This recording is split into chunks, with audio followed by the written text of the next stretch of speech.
Meus prezados irmãos, minhas irmãs, que Jesus possa nos amparar nesse propósito, na divulgação de sua doutrina. Que possamos, na noite de hoje, refletir, levando conosco aquele desejo maior de modificarmos os nossos comportamentos e alinharmos cada vez mais o nosso comportamento de espírita ao conteúdo grandioso que a doutrina nos proporciona. Antes, porém, de iniciar o trabalho da noite, gostaria de registrar o abraço lá de Carpina, do Centro Espírita Amor e Caridade, desejando a todos que fazem parte do Seno votos de muita paz, muito equilíbrio e muitas prosperidades espirituais. Vamos então orar, pedindo a Jesus a sua proteção amiga, a proteção dos benfeitores da casa, dos trabalhadores do bem, a fim de que possamos verdadeiramente fazer um trabalho que possa redundar em proveito para todos nós. Jesus amigo, Mestre amoroso e bom, aqui estamos, Mestre querido, reunidos em Teu santo nome, a fim de que possamos, nestes breves minutos, estudar a Tua doutrina, Jesus, as orientações contidas nos livros da codificação, a fim de que, alicerçados por essas verdades espirituais, possamos, fortalecidos, continuar no exercício da tarefa que cabe a cada um de nós. Em Teu grandioso nome, Jesus querido, em nome de Deus, o Pai Maior, em nome da nossa Mãe Maria Santíssima, dos abnegados trabalhadores do bem, ligados à tarefa da divulgação, damos por início o trabalho da noite de hoje. A temática que nos foi sugerida pela nossa querida irmã Aldenora intitula-se O estudo das obras espíritas despertam e transformam consciências.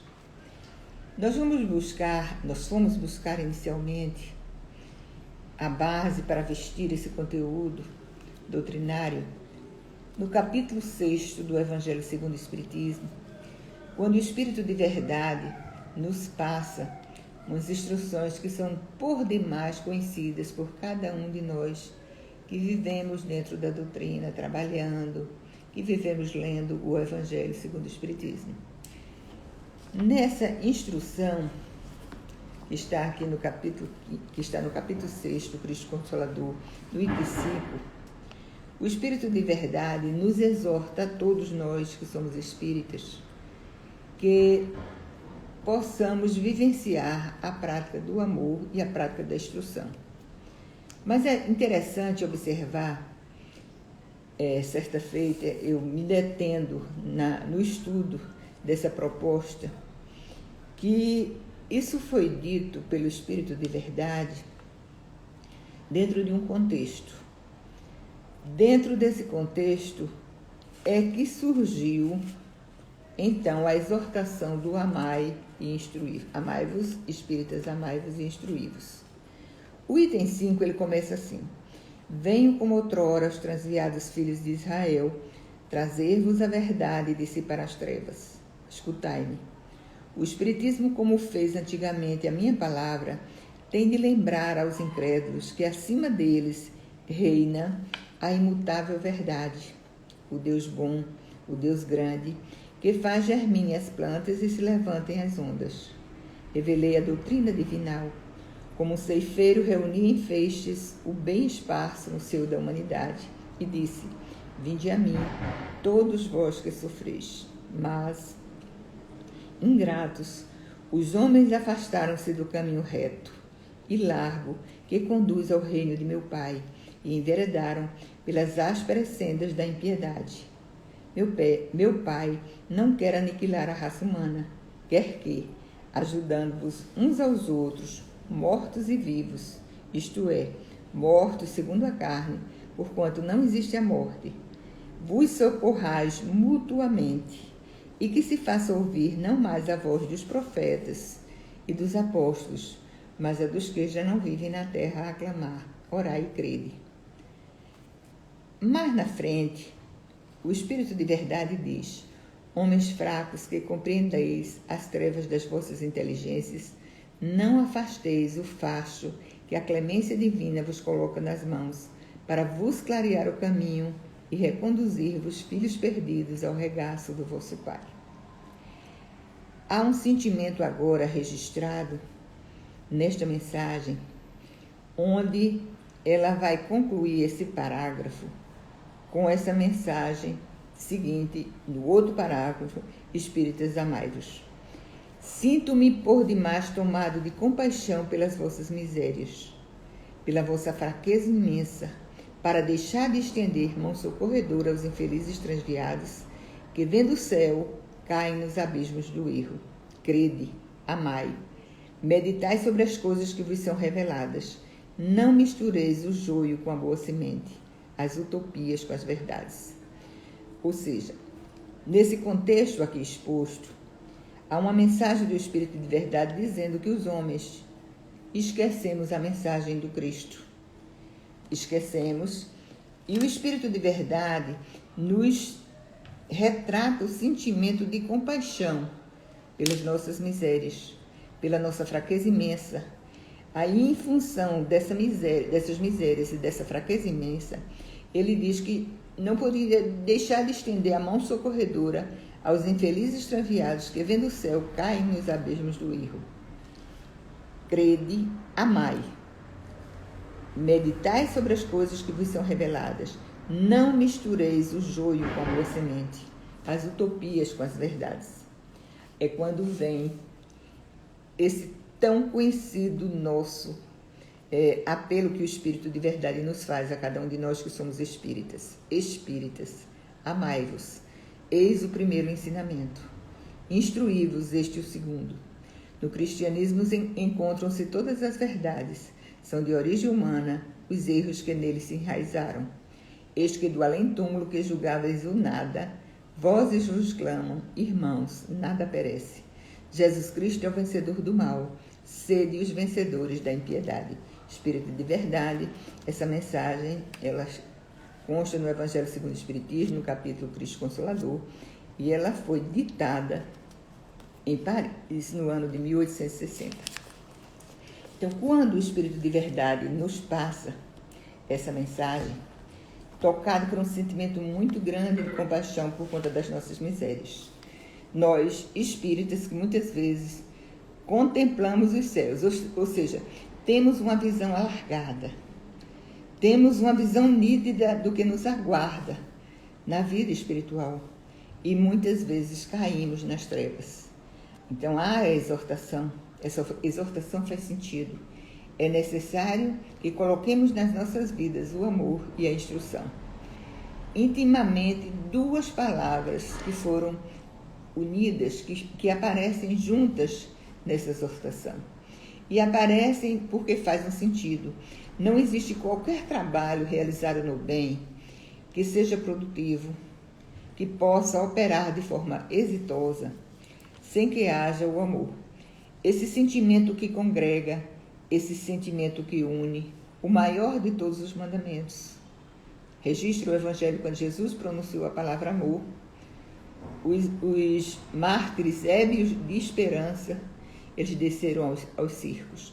Então, é um sentimento muito forte, capaz de unir, capaz de congregar num objetivo maior aqueles que se dispõem a tal, a fazê-lo, a divulgação do bem e a doação das suas próprias vidas para que isso possa acontecer. Isso inspirado pelo amor. Mas o Espírito de verdade nos traz uma outra exortação, é a exortação da instrução. O que seria a instrução?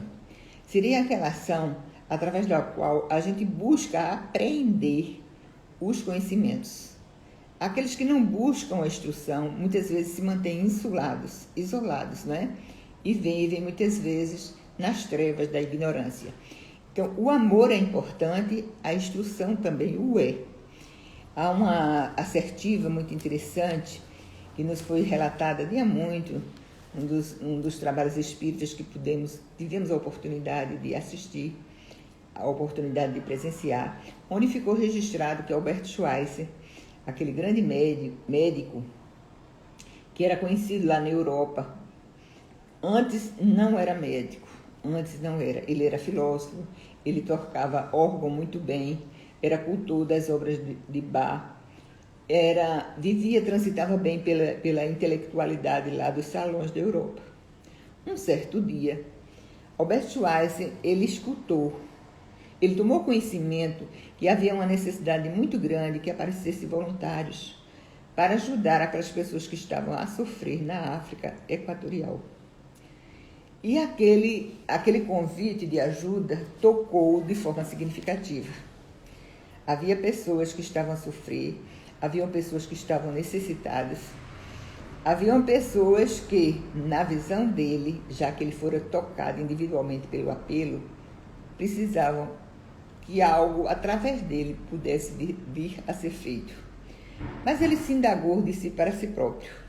Primeiro, teve o impulso do amor. Ele teve compaixão por aqueles que lá estavam a sofrer. Então, mas ele, movido por esse sentimento, refletindo a respeito dele, ele imaginou de si para consigo: o que é que eu tenho como um cultor de Bach, como alguém que se expõe bem na área da filosofia? O que é que eu posso com a filosofia? O que é que eu posso com o exercício, mesmo que exímio, da música através do órgão? O que é que eu posso levar a essas pessoas que estão miseravelmente vivendo na África Equatorial? Então ele teve um pensamento que para ele faltava o instrumento ideal para a ajuda que se fazia necessário. Então ele resolveu estudar medicina.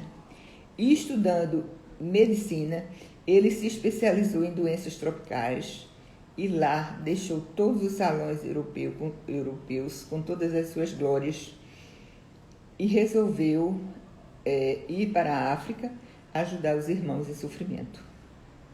Então, nesse fato que aconteceu com Albert Schweitzer, nós observamos que o amor é um sentimento muito importante. No entanto, esse amor precisa ser instrumentalizado. Muitas vezes nós queremos muito ajudar, mas precisamos da ferramenta ideal que nos leve à realização da tarefa proposta pelo amor. Então, a gente observa, isso dentro da doutrina espírita, isso é muito marcante, a importância da instrução.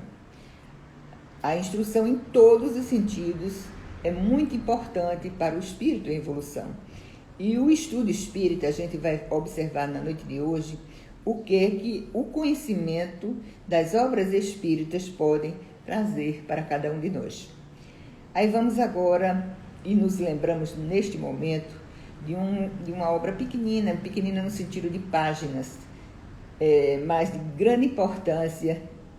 Essa obra foi publicada há alguns anos, psicografia de Divaldo Franco, onde ele registra um trabalho interessante de Joana de Ângeles que fala novos rumos para os centros espíritas. É um opúsculo bem fininho, mas muito interessante.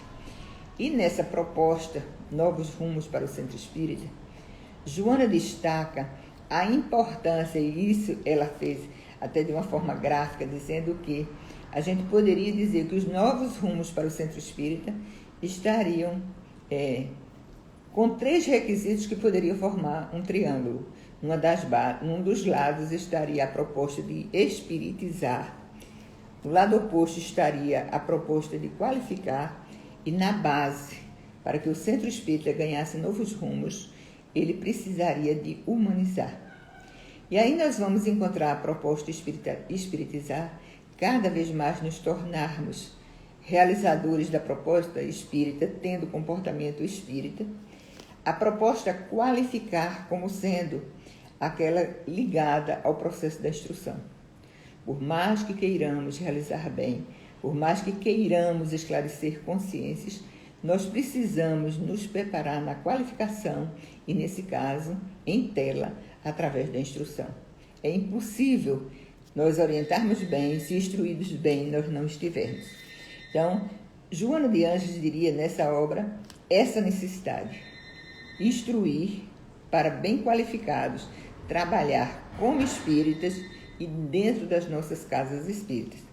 Mas Joana, a respeito do estudo, a respeito da instrução, ela diria: é importante que se estude E em seguida ela diz: estuda-te. Estudar, na visão de Joana, seria a absorção dos valores externos. O conteúdo programático de alguma obra, o conteúdo programático da própria doutrina. Então ela diria: estudar e estuda-te. Estuda-te seria uma proposta importante e inadiável para que verdadeiramente a gente possa despertar a nossa consciência. Impossível não fazê-lo se a gente não refletir, não meditar, trazendo para a nossa realidade, porque a partir dessa absorção dessa realidade refletida e meditada, nós partiríamos para outra proposta, que é a proposta da transformação tão necessária e inadiável para cada um de nós nos dias de hoje. Ivone do Amaral Pereira, a grande médium lá do Rio de Janeiro. Ivone do Amaral Pereira, ela nos aconselhava que deveríamos estudar amorosamente. Destacando a importância da instrução, diria Ivone, não apenas estudar, por exemplo, para que através de num espaço de tempo de 40, 50 minutos, nós explanássemos alguma coisa a respeito da doutrina. Não. O espírita deveria ou deve estudar diariamente. Estudar, refletindo, meditando, a fim de que possa haver no seu comportamento uma transformação. Então, Joana diria: estudar e estuda-te. A proposta de Joana em relação à instrução. Ivone do Amaral Pereira diria: estudai amorosamente, não apenas para o preparo, não apenas para vestir uma palestra e expô-la, mas estudar diariamente, através de um processo de meditação, através de um processo de reflexão, que culminaria, e isso é importante e deveria ser o objetivo para cada um de nós, deveria culminar o processo da transformação. Então, o estudo da doutrina espírita, a gente começa a entender que esse estudo da doutrina espírita faz com que conheçamos o mundo, faz com que conheçamos a criação divina e as suas leis, as leis espirituais, essas leis que nos regem ao lado das leis humanas, portanto, por demais conhecê-las, estudá-las, meditá-las, reflexioná-las, para que a gente entenda a importância de trazê-las para as nossas vidas e, com isso, a gente aprimore cada vez mais o processo da nossa transformação. Então, aí, através do estudo da doutrina espírita, a gente conhece o mundo, conhece a dinâmica da criação divina, conhece as leis espirituais e a beleza e a harmonia que existe em todo o universo.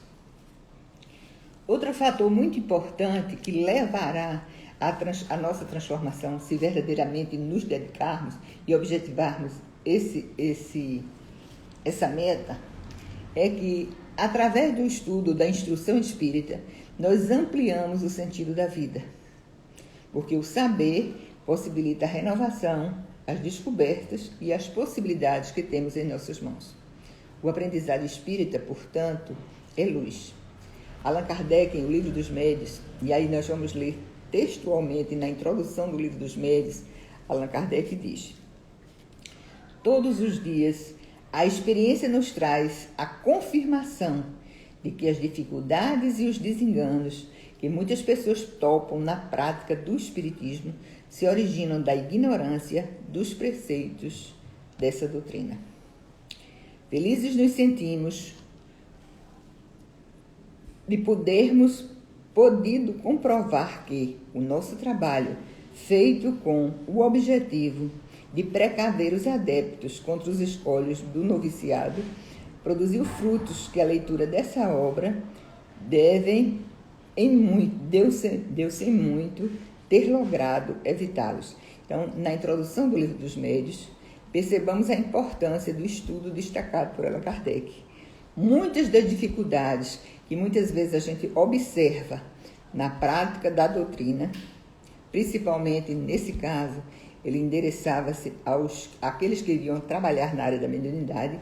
Ele observava que muitas das dificuldades e muitos dos desenganos que as pessoas sofriam em relação à prática do espiritismo se originam da ignorância dos princípios dessa doutrina.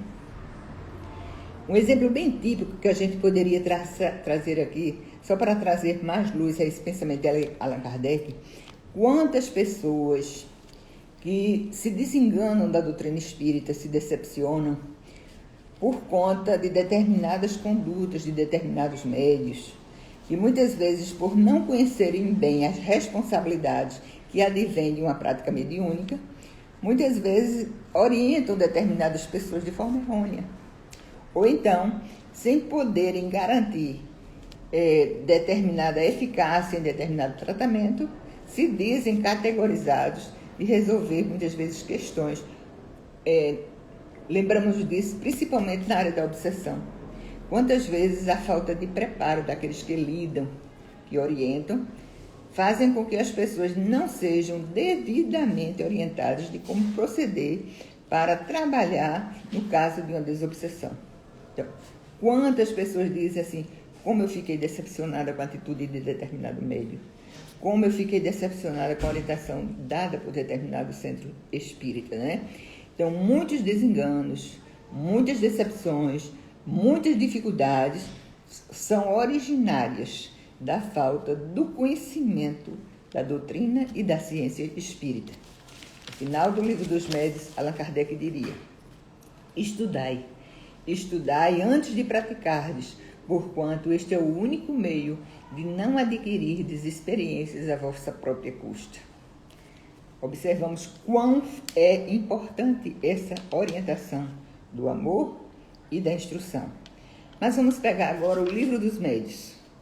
O livro dos Médiuns, aliás, o Livro dos Espíritos, na questão 967. Allan Kardec, preocupado agora em relação à felicidade dos bons espíritos, ele indaga: em que consiste a felicidade dos bons espíritos? A resposta é dada através de vários itens. O primeiro item, como resposta, foi dado: a felicidade dos espíritos, dos bons espíritos, consiste em conhecerem todas as coisas. Percebamos outro grande benefício que o conhecimento das obras básicas do Espiritismo pode nos trazer, né?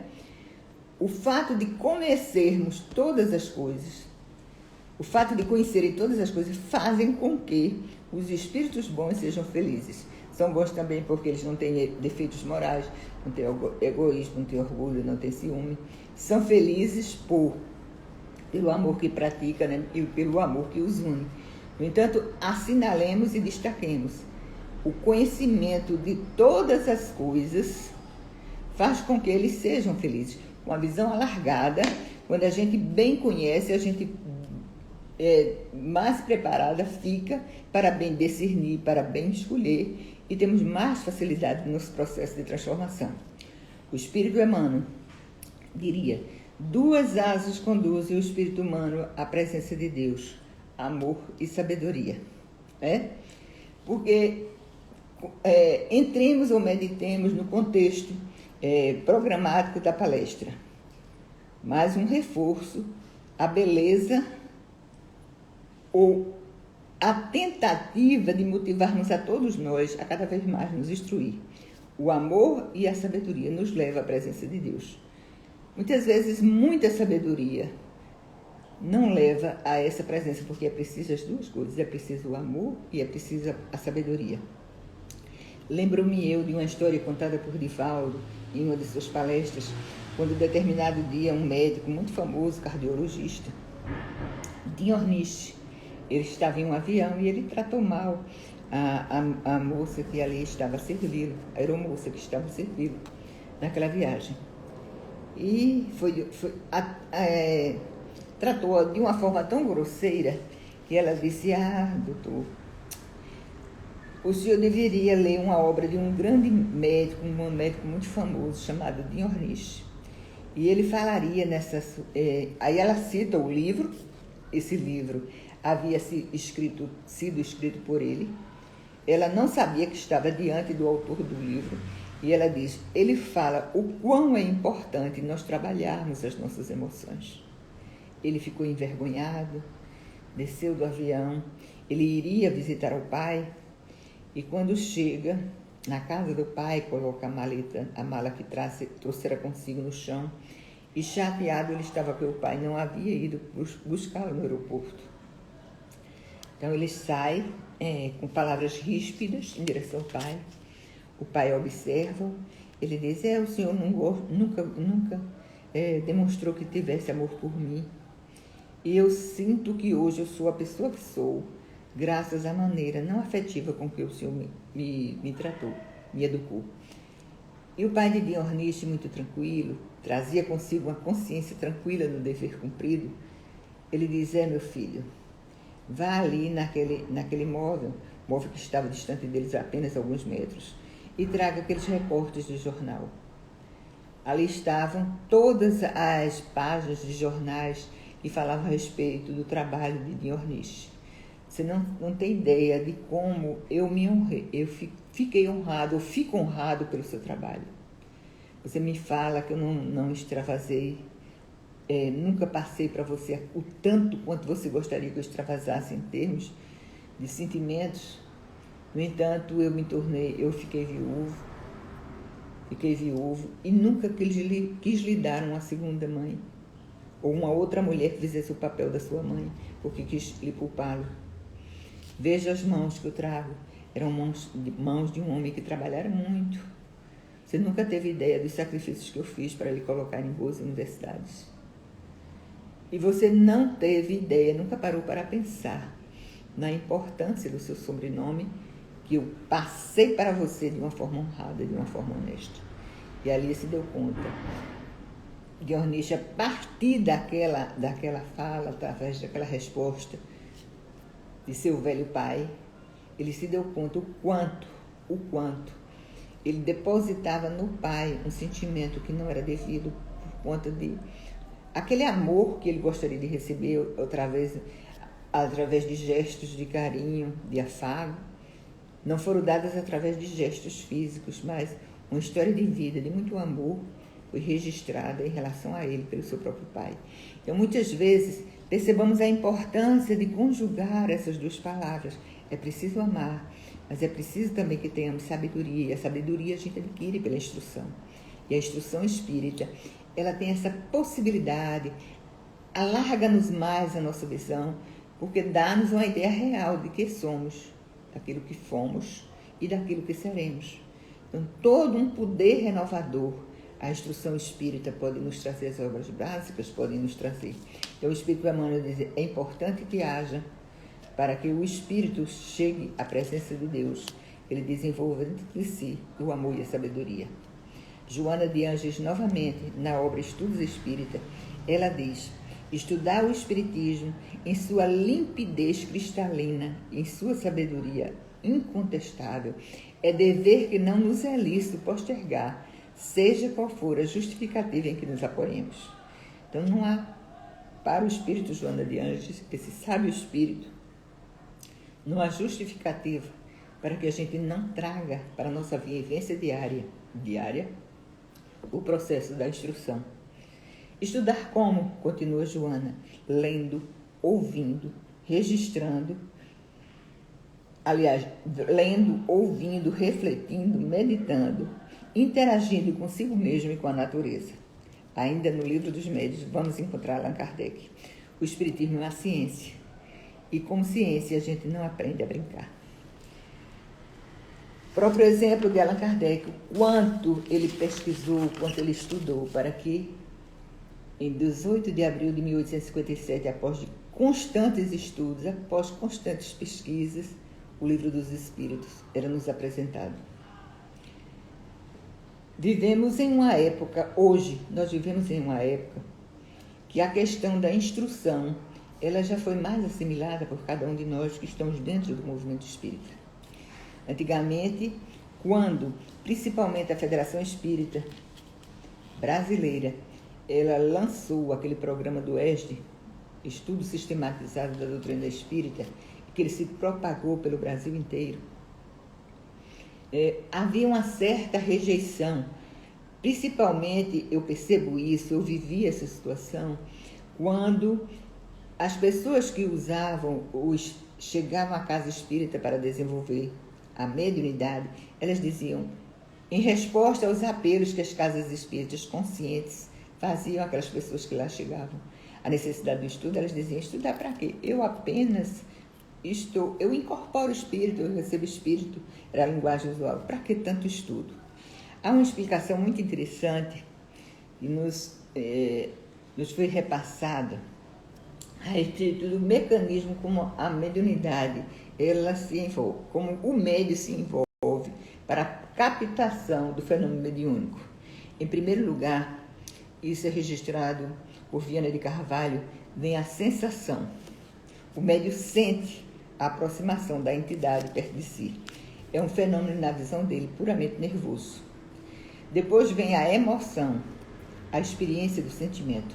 É o apelo onde o espírito pede e o médio recebe o apelo e dá a resposta. Então, primeiro vem a sensação, sente-se a aproximação, depois entra a emoção, onde o médio, participando do processo, ele dá possibilidade para que o espírito atue, traga sua mensagem.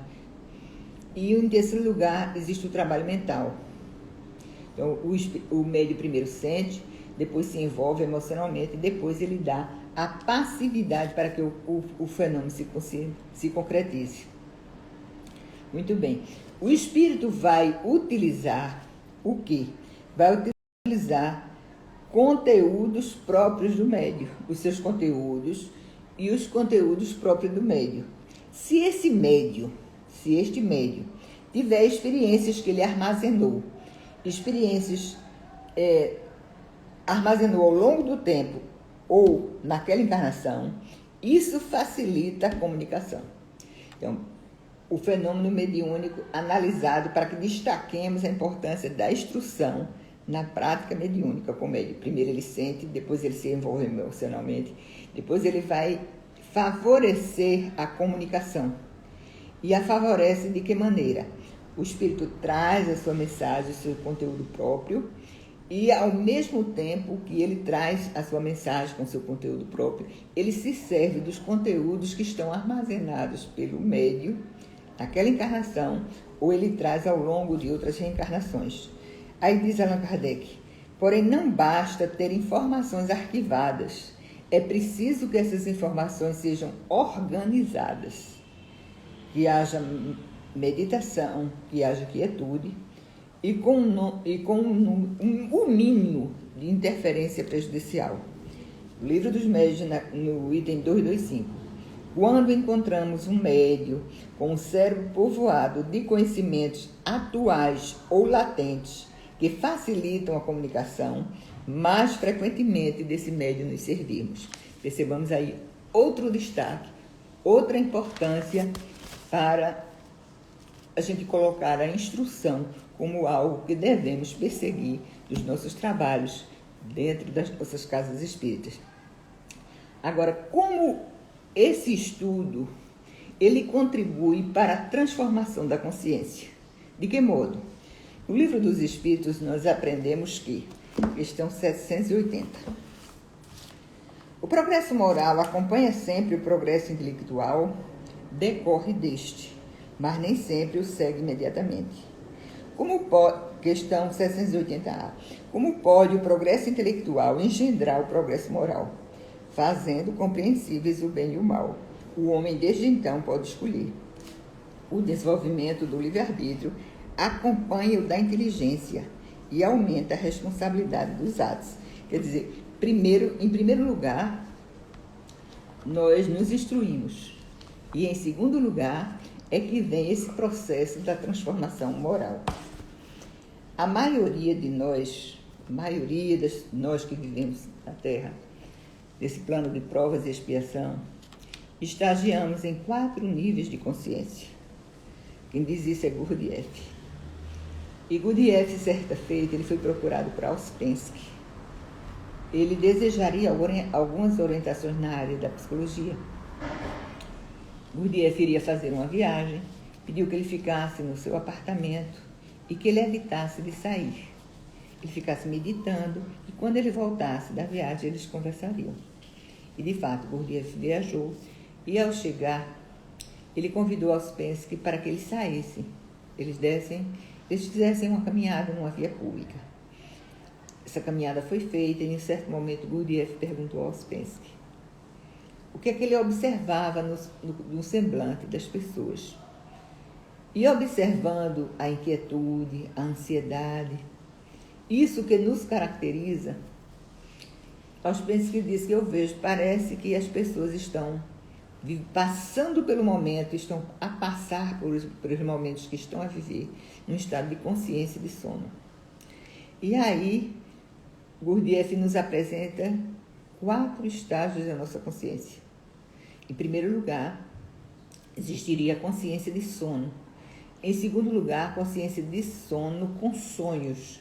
Depois, a consciência de si. E, em quarto lugar, a consciência objetiva.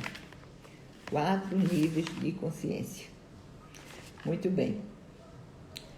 Quando nós estamos estagiando em consciência de sono, nós agimos como autômatos. Muitas vezes não agimos por nós próprios. Nós somos teleguiados por alguém. E muitas vezes, como dizia ou repetia várias vezes em palestras, escutamos Divalda dizer, as pessoas que vivem em consciência de sono são as pessoas que dormem, que comem, que fazem sexo. São pessoas que elas não raciocinam a respeito do momento que estão a viver, elas não raciocinam porque aqui estão e quem são, né? Elas automatizam todas as suas ações. Como é que nós poderemos sair ou despertar dessa consciência de sono? A primeira coisa é se dar conta que está vivendo em consciência de sono e querer sair desse despertar para uma consciência de si própria e uma consciência objetiva. Há muitos apelos dentro do Evangelho onde Jesus dizia para os seus discípulos, e são lições ainda imorredoras para cada um de nós, a necessidade de acordarmos para viver o momento, para deixar fluir a nossa luz, essa luz que reside na intimidade de cada um de nós. Lembramos também de Paulo, quando diz, desperta, ó tu que dorme. Os governantes, de um modo geral, eles alimentam a consciência do sono, né? E fomentam para isso as festas, o carnaval, os circos, fazendo com que as pessoas não se deem conta da realidade espiritual que as caracteriza. Ao espiritismo cristão, cabe-nos lembrar isso. Quem diz é Viana de Carvalho, não basta definir-lhe a condição de consolador prometido, mas também afirmar que esse trabalho do consolador prometido é um processo libertador de consciência. E o que é ter consciência? É se dar-se conta da atitude que nós devemos ter perante a vida. É o desvendar-se de si mesmo. Por exemplo, uma pessoa que tem consciência, ela não diz para o outro que sabe quando não sabe. Ao mesmo tempo, por outro lado também, ela não diz que não sabe quando sabe. Ela tem consciência da sua realidade.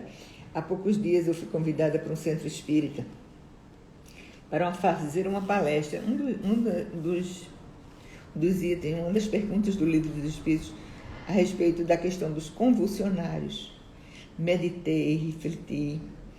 E eu disse, meu Deus, o que é que eu vou levar para as pessoas a respeito dessa temática, cujo conteúdo dela eu não tenho verdadeiramente domínio. Eu não tenho. Então, com muita humildade, nesse caso, eu disse para a pessoa que me telefonou pedindo para fazer essa temática, eu disse, olha, se você me der a liberdade de eu escolher a temática, eu poderei falar sobre isso, poderei falar sobre aquilo, mas eu me privo de aceitar um trabalho cuja temática eu produzo o meu raciocínio e dou-me conta que pouca coisa eu vou, as pessoas que irão me escutar, acrescentar. E a pessoa sorriu, aí disse, tudo bem, Mercedes, vamos então. Qual é o tema que você propõe? Eu propus um tema e ela aceitou e eu fui e desenvolvi a tarefa. Porque eu tenho esse hábito comigo. Eu gosto de fazer, eu tento fazer. alguma coisa que no final dela eu possa ter a consciência que não atingir o objetivo total a que me proponho, mas que pelo menos uma pessoa ou duas digam-me depois, eu me sinto bem com isso. Esse trabalho me acrescentou alguma coisa. Então, a consciência de si mesmo é muito importante. É você se assenhoreia da sua realidade. Quem é você? O que é que você está fazendo aqui? Qual é o sentido da sua vida? Isso é muito importante. Porque aí você começa a discernir, começa a se dar conta da sua real possibilidade de continuar a fazer o certo que você tenta fazer e tentar se trabalhar para um processo transformador, porque essa é a finalidade para a qual nós estamos aqui na Terra. Viana de Carvalho, ele diz, o exercício da mediunidade, isso é muito interessante, o exercício da mediunidade pode ocorrer em qualquer faixa de consciência, porque em sendo, por exemplo, a mediunidade, que é uma faculdade orgânica, essa faculdade ela pode acontecer, ela pode fluir em pessoas que sejam de boa ou de má índole. Porque o que caracteriza o médium, né? O médium é um instrumento que pode servir aos bons propósitos, pode servir ao bem ou não, dependendo da sua sintonia, dependendo como ele encara o exercício dessa prática mediúnica. Então, diz Viana de Carvalho, o exercício da mediunidade pode ocorrer em qualquer faixa de consciência. Então, nós podemos contar com médios que estão exercendo, que estão no trabalho mediúnico na faixa de consciência de sono, sim. Há médios que exercitam a sua tarefa, realizam-na, mas trazem consigo ainda essa característica. São médios que estão em consciência de sono. Aí ele diz, o exercício da mediunidade pode ocorrer em qualquer faixa de consciência, embora seja o exercício saudável, característica da consciência de si mesma ou da consciência objetiva. Quem não leu, acredito que a maioria das pessoas que gostam de ler, de se instruir, de estudar, o livro Os Mensageiros, da Célia André Luiz. Então, nós vamos encontrar ali vários médios, mas me destacam sempre a lembrança, a questão do médio Otávio e a questão do médio Acelino. A característica de Otávio viera com vários tipos de mediunidade, nascera, reencarnara num lar espírita, com possibilidade de exercitar a sua mediunidade. No entanto, ele deixa o exercício da faculdade mediúnica, não a realiza, e volta para o mundo espiritual, levando consigo, né, esse compromisso de não ter realizado a sua tarefa. Aí nós encontramos depois a descrição, André Luiz descreve a questão de Acelino. Aí, a questão de Acelino, ele exerceu a sua faculdade mediúnica, ele também tinha vários tipos de faculdade mediúnica, mas Acelino achava que, como os profissionais da área de medicina, eles ganhavam no exercício da sua tarefa profissional, então ele também, como médico, deveria ganhar alguma coisa.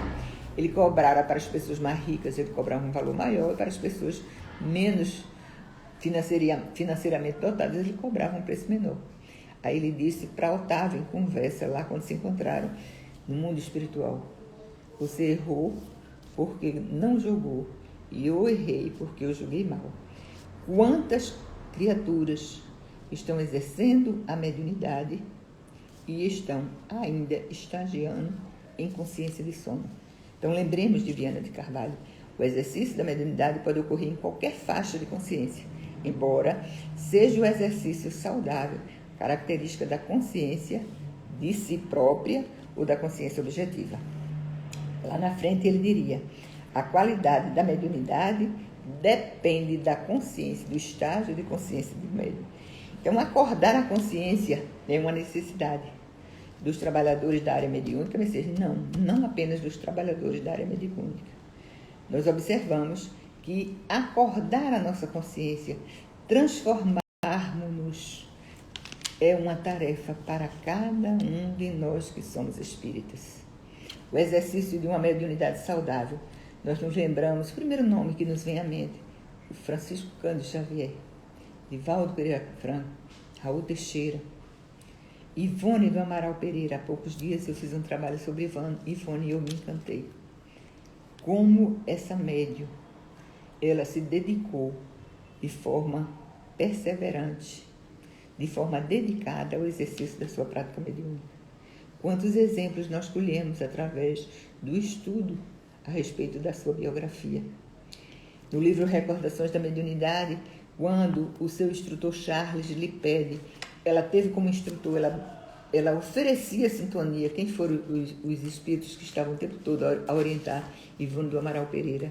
Charles, o espírito Charles, que fora seu pai numa das encarnações, o espírito Bezerra de Menezes, Bittencourt Sampaio também foi orientador dela, e Roberto Canalejas. Os instrutores pediram que ela falasse um pouco do livro Recordações da Mediunidade. E o estágio de consciência de Ivone do Amaral Pereira, ela relata na introdução dessa obra, muito mais do que aqui fica poderia ser relatado. Aí ela diz que poderia contar muitas coisas de sua vida, mas se ela o fizesse, o que ia acontecer? Poderíamos, pois, relatar aqui muitas recordações do que foi o amargor das minhas lágrimas, das lágrimas que choramos durante as provações, as peripécias pelas quais passei, as humilhações que nos acompanharam durante todo o decurso da presença e existência, e os quais a doutrina espírita remediou e consolou. Mas para que tal explanação pudesse ser feita, seria necessário apontar ou criticar aqueles que foram os instrumentos para a dor dos meus resgates que urgia que realizássemos, e não foram acusações ao próximo que aprendemos nos códigos espíritas, os quais antes nos ensinaram o amor, a fraternidade e o perdão. Grande Ivone do Amaral Pereira. Há um registro na sua biografia, um registro muito importante, que deveria servir de lição para cada um de nós. Quando ela leva pela primeira vez o livro Memórias de um Suicida, leva à Federação Espírita Brasileira para que o livro fosse apreciado. E Manuel Quintão disse que não tinha tempo de apreciá-lo, porque ele era um dos diretores da FEB, ele tinha como incumbência, né, ler todos os livros que ali chegavam, e os mediúnicos da Lavra de Chico Xavier. Então ele diria para a Ivone, não, não, não, não. 4 nãos, assinalados pela Ivone, isso no livro A Luz do Consolador. E ele, à época, no momento em que Ivone ali chegou, ele estava a conversar. Ele estava a conversar com o Dr. Carlos em Baçaí. E o Dr. Carlos chegou a dizer a Manuel Quintão, leia a obra dela. Eu cheguei a ver os originais do livro Amor e Ódio, é muito bom. Mas Manuel Quintão desconversou, Ivone volta para casa, e volta para casa com vontade de tocar fogo naquela obra que ela escrevera. E quando ela vai fazê-lo, quando ela risca o fósforo, uma mão luminosa aparece e pede-lhe que ela não o faça, que guardasse os originais. Ela percebeu que ela estava a Bezerra de Menezes, que lhe fez esse pedido, ela guarda. E depois o tempo passa, um certo dia, depois que ela fizeram uma prece, estava a meditar, o espírito Leon Denis aparece e lhe diz, vamos recomeçar a obra. Vamos recomeçar a obra. Aí ela disse, o faremos na próxima semana. Ele disse, não agora. E ela refez o trabalho, né, porque faltava o suporte doutrinário que o espírito Camilo não havia dado. E aí o Leon Denis acresceu a obra, esse conteúdo doutrinário que faria com que a obra, quando lida, ela viesse a ser aceita pela Federação Espírita Brasileira, porque era receber um conselho que só editasse os livros pela FEB. Ivone era instrumento dócil, os bons espíritos aceitavam essas orientações. Depois ela volta, a obra refeita, é quando o Vantuil de Freitas, que à época é o presidente da Federação Espírita Brasileira, disse que ela passasse a datilografar a obra com espaço 2 para ficar mais fácil a leitura. Ela não tinha máquina de datilografia, não quis pedir a alguém, nem emprestado. Foi quando, só 7 anos após, um sobrinho lhe entrega uma máquina de datilografia, ela datilografa, e 7 anos após a primeira recusa, a obra foi aceita, né, pela Federação Espírita Brasileira. Então, Ivone do Amaral Pereira nos dá verdadeiramente, além desses outros que nós citamos, e tantos heróis e heroínas anônimas que temos nas nossas casas espíritas, que muitas vezes não despertam a atenção das pessoas, mas que, estudando, se instruindo e amando, fazem dentro de si, operam dentro de si verdadeiros processos de despertamento e de transformação de consciências. Então, que sirva esse tipo de trabalho e tantos outros que nós estamos constantemente a assistir ou deles participar, que tudo isso possa influir para que reflitamos, para que meditemos, a fim de que no momento em que nos abrirmos verdadeiramente para a absorção das realidades expostas pela doutrina através das suas obras básicas, o processo de transformação em nossas vidas possa se dar. Afetuoso abraço para todos. E aquele desejo imenso, que não adiemos o nosso processo da iluminação das nossas próprias consciências para a consequente transformação que de há muito nas nossas vidas se faz necessário. Uma paz assim muito grande e desejo a todos vocês. Vamos então orar, agradecendo a Jesus a possibilidade do estudo doutrinário da noite. Jesus amigo, mestre amoroso e bom, aqui estamos, mestre querido, neste momento, a te agradecer as bênçãos que a doutrina espírita constantemente está a nos trazer. A bênção do trabalho, a bênção da reflexão, a bênção da ajuda espiritual que na vida de cada um de nós se faz presente, desde quando aqui chegamos, até os dias que cada um de nós nessa existência estamos a viver.